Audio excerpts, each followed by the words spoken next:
වැඩ කරන්නේ. පාන්දර 2-3 වෙනකම් වැඩ කරන්නේ.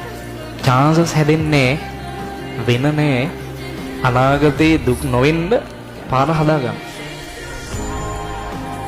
ඒක ඔයාලගේ තියෙන. ඔයාලා හිතයි මේ ටික කාලේ බෑ ආතල්ලක ඉන්නවා කියලා. ඒකේ නේද කියන්නේ වචන ටික මොකද්ද? මහන්සි වෙන්න ඕන කාලේ හාන්සි වුණොත් හාන්සි වෙන්න ඕන කාලේ මහන්සි වෙන්න ඕනේ. ඒවයි ඉරහඳ වගේ. ඒ නිසා මේ